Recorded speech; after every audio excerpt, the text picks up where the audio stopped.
Welcome to our online classes. 12th class का जो next topic है वो है sensitivity of galvanometer. Previous topic में we have studied about galvanometer. क्या काम आता है गैल्वेनोमीटर? काम आता है बेटा आपका किसी भी सर्किट में जो करंट फ्लो हो रहा है उसको बताने के लिए। बेसिकली करंट सर्किट में है और किधर जा रहा है, क्या इतना अमाउंट है, वो बताने के लिए हम लोग यूज़ करते हैं गैल्वेनोमीटर या धारामापी।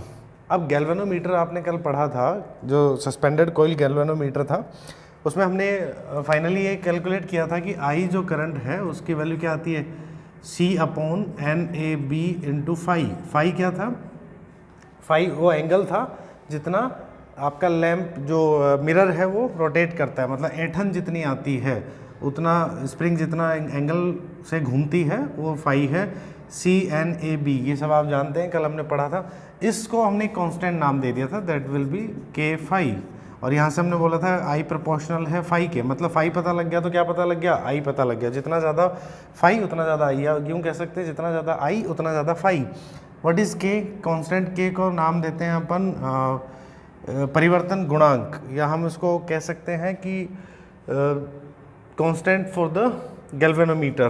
ठीक है, इसके बाद हम लोग आगे आएंगे करंट सेंसिटिविटी पे। अब पहले बात तो सेंसिटिविटी क्या होती है उसको समझें, तभी करंट पे आएंगे, तभी वोल्टेज पे आएंगे। तो सेंसिटिविटी का मतलब क्या होता है? सेंसिबल होना, मतलब किसी भी चीज़ को आभास करना, जल्दी से पता कर लेना, सेंसिबल होना। तो सिमिलरली गैल्वेनोमीटर, कोई भी हम अगर इंस्ट्रूमेंट यूज़ करते हैं, डिवाइस यूज़ करते हैं किसी भी चीज़ को मेज़र करने के लिए, तो वो कितने छोटे से छोटे अमाउंट को भी सेंस कर लेता है। जितना ज़्यादा अच्छा सेंस करेगा, मैं क्या कहूँगा, उतना ही ज़्यादा अच्छा डिवाइस है मेरा। तो गैल्वेनोमीटर के लिए भी क्या कहेंगे कि जितना ज़्यादा अच्छा वो सेंस करेगा वो उतनी ही उसकी सेंसिटिविटी अच्छी है। मीन्स छोटे से छोटी करंट को मेज़र करना, मतलब निम्न से निम्न विद्युत धारा को जो नाप सकता है उतना ही ज़्यादा वो सुग्राही या सेंसिटिविटी गैल्वेनोमीटर कहलाएगा। ठीक है, अब छोटे छोटे करंट को नाप सकता हो उसके लिए हमने सेंसिटिविटी बोल दी। अब सेंसिटिविटी को कैलकुलेट करने के लिए दो तरीके हैं। हम एक करंट सेंसिटिविटी बोलते हैं, वोल्टेज सेंसिटिविटी। तो करंट और वोल्टेज में कोई ज़्यादा डिफरेंस नहीं है क्योंकि आपस में कनेक्टेड हैं करंट और वोल्टेज। तो करंट सेंसिटिविटी के लिए हम पढ़ेंगे सबसे पहले फर्स्ट वन, तो वोल्टेज सेंसिटिविटी इसके बाद लेते हैं अपन, रिप्रेजेंट करते हैं SI से। तो करंट सेंसिटिविटी का मतलब ये है कि अगर मैं किसी गैल्वेनोमीटर में से यूनिट करंट फ्लो करूँ, क्या मतलब, यूनिट करंट फ्लो करें तो जितना फाई आएगा, ठीक है, उसको ही हम क्या कहेंगे, करंट सेंसिटिविटी।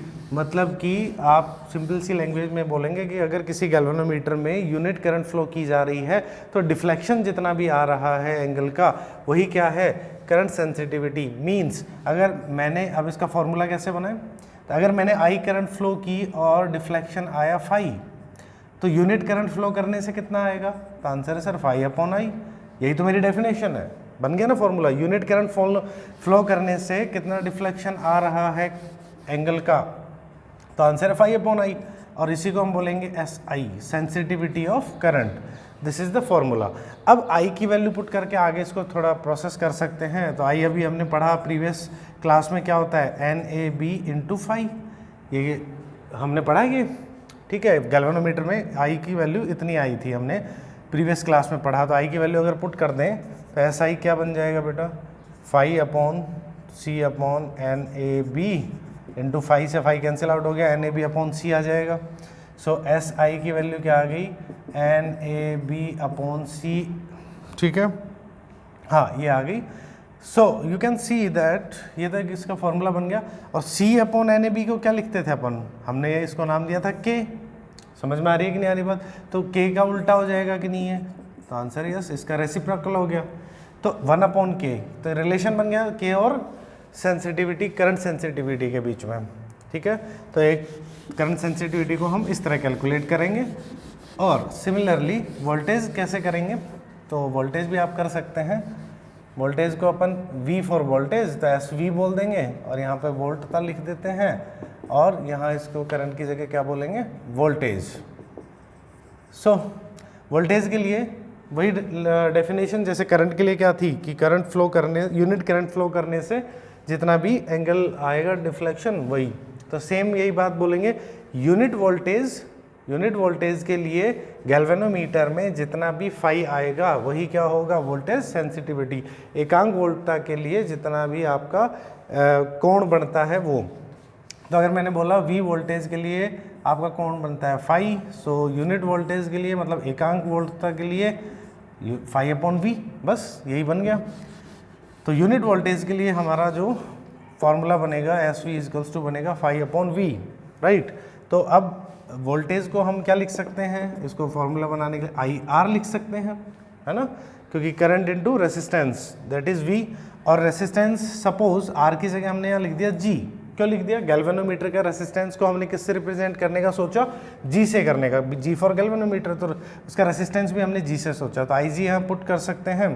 ओके, तो as V equals to phi upon I जी, एंड आई की वैल्यू क्या थी अभी हमने पढ़ी, आई की जगह क्या पुट कर सकते हैं बेटा, C upon N A B into phi, and G तो अवेलेबल है ही, फाई से फाई कैंसिल आउट हो गया और ये ऊपर करके ऐसा चेंज हो जाएगा, तो कैलकुलेशन कर दो फटाफट, C into G, N A B upon C को क्या लिख सकते हैं 1 upon K, so S V की वैल्यू आई बेटा 1 अपॉन के और जी अवेलेबल है, तो this is voltage sensitivity. Okay, तो ये हमारे पास मिल गया हमें वोल्टेज सेंसिटिविटी का फॉर्मूला। तो current sensitivity and voltage sensitivity दो टर्म्स में हम पढ़ते हैं, या रेसिस्टेंस आ जाता है या रेसिस्टेंस नहीं आता है, ठीक है। बेसिकली बात वही है कि सिंगल या यूनिट वोल्टेज या यूनिट करंट के लिए कितना डिफ्लेक्शन उसमें आएगा, ये बात समझ में आ रही है आपको। मतलब बहुत थोड़ी सी करंट दी और अगर वहाँ डिफ्लेक्शन बड़ा आता है, इट मीन्स अच्छा गैल्वेनोमीटर है, उसकी सेंसिटिविटी ज़्यादा है, क्योंकि छोटे से करंट पे भी वो ठीक ठाक रीडिंग दिखाता है आपको, तो आपको पढ़ने में आता है और अच्छी बात है वो। अब आता है फिगर ऑफ मेरिट, ये दो चीज़ें हमने पढ़ ली। किसी भी इंस्ट्रूमेंट के लिए हम फिगर ऑफ मेरिट निकालते हैं, ठीक है, मतलब कि वो कितना ज़्यादा अच्छा, फिगर ऑफ मेरिट, ठीक है, इसको रिप्रेजेंट करते हैं कैपिटल एक्स। अब देखिए फिगर ऑफ मेरिट जो है वो क्या है, तो हमने बोला कि आपका जो डिवाइस है गैल्वेनोमीटर है उसमें यूनिट डिफ्लेक्शन लाने के लिए, विक्षेप, मतलब एकांक विक्षेप लाने के लिए जितनी भी उसको करंट देनी पड़े वही उसकी क्या है, फिगर ऑफ मेरिट। मतलब कि सपोज फाई डिफ्लेक्शन आता है कितनी करंट देने से, आई करंट देने से, तो यूनिट डिफ्लेक्शन कितने से आएगा, तो आप बोलोगे आई अपॉन फाई से। भाई फाई डिफ्लेक्शन आया मतलब फाई क्या है, एंगल, इतना डिफ्लेक्शन आया, कितनी करंट आई तब, आई तब, तो यूनिट डिफ्लेक्शन मतलब एकांक डिफ्लेक्शन कब आएगा, आई अपॉन फाई से, बस this is formula of x.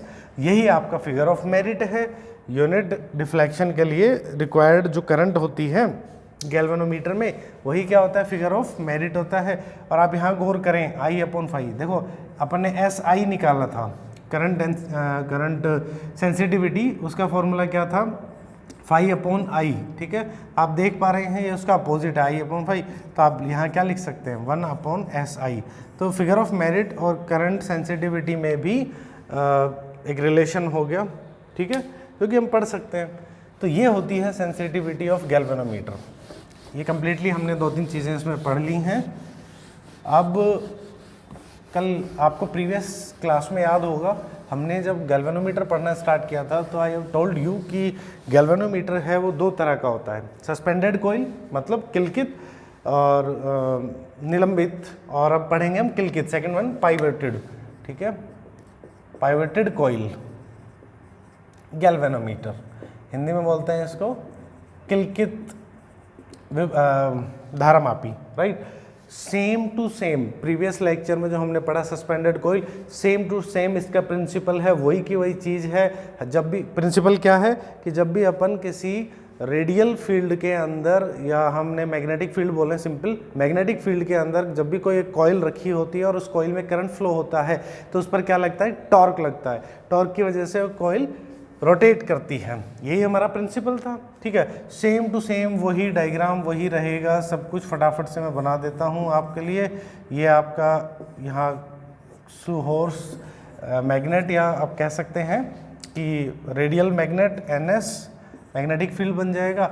ठीक है, यहाँ ऊपर अब की बार क्या किया है, मिरर की जगह हमने एक स्प्रिंग और लगा दी, अब की बार नीचे भी एक स्प्रिंग और लगा दी और दोनों पाइवट के बीच में इसको फिक्स कर दिया। पाइवट का मतलब होता है अपन ने यहाँ से एक टर्मिनल और निकाल दिया, यहाँ से टर्मिनल निकाल दिया। अब यहाँ 2 स्प्रिंग हैं, ठीक है, S1 S2, सेम वही प्रोसेस है, ये वही है, बिल्कुल वो की वो बात कि मैग्नेटिक फील्ड में करंट फ्लो कराएंगे, रोटेट करेगा, टॉर्क लगेगा, टॉर्क लगने से स्प्रिंग में क्या आएगा, स्प्रिंग में ऐठन आएगा, स्प्रिंग एंटी टॉर्क लगाएगा, मतलब वापस बलाघूर्ण लगाएगा, दोनों इक्वल हो जाएंगे, सेम कैलकुलेशन आएगी। बट अब इसके साथ यहाँ पर हमने मिरर नहीं रखा, लैंप हटा दिया, तो फिर रीडिंग कैसे लेंगे सर? पहले तो हमने 5 मतलब एंगल पढ़ लेते थे लैंप की वजह से, तो यहाँ क्या करेंगे, तो यहाँ पर हमने क्या किया, एक यहाँ पर हमने एक स्केल लगा दिया। ठीक है, जैसे ही ये घूमेगा तो ये सुई ऐसे इधर घूमेगा ऐसे, मतलब ये डायरेक्शन वाइज, तो यहाँ पर हमने 0, 10, 5, 10 ऐसे जो रीडिंग्स होती हैं हमने यहाँ पर लिख दी हैं, तो जितने भी मिली एम्पियर करंट होगी वो उसको नाप लेगा ये। तो सिंपल सा, यहाँ पर कोई अरेंजमेंट में चेंज नहीं है पाइवटेड कॉइल में, बस स्प्रिंग और अलग कर देते हैं। पाइवटेड का मतलब है किलकित, दोनों साइड से बांध दिया जाता है उसको, तो that is called pivoted coil galvanometer. Same process है, सेम इसका प्रिंसिपल या सिद्धांत है, सब कुछ वही है, बस यहाँ पर लैंप की जगह कौन रीडिंग पढ़ेगा, तो आंसर है सर यहाँ पर रीडिंग पढ़ेंगे जो स्केल लगाया गया है वो पढ़ेगा। तो ये आपका गैल्वेनोमीटर कंप्लीट है। नेक्स्ट जो क्लास होने वाली है बहुत ज़्यादा इंपॉर्टेंट है, गैल्वेनोमीटर की मदद से हम एमीटर और वोल्ट मीटर बनाएंगे। तो स्पेशली आपको जो हमेशा काम आती है कि एमीटर वोल्ट मीटर कैसे बन जाता है, गैल्वेनोमीटर बेसिकली आपने पढ़ लिया, इसका प्रिंसिपल पढ़ लिया, इसी से हम आगे उसमें कुछ कुछ चेंजेस करके एमीटर और वोल्ट मीटर बनाएंगे। सो नेक्स्ट क्लास में हम पढ़ते हैं उसको। Thank you.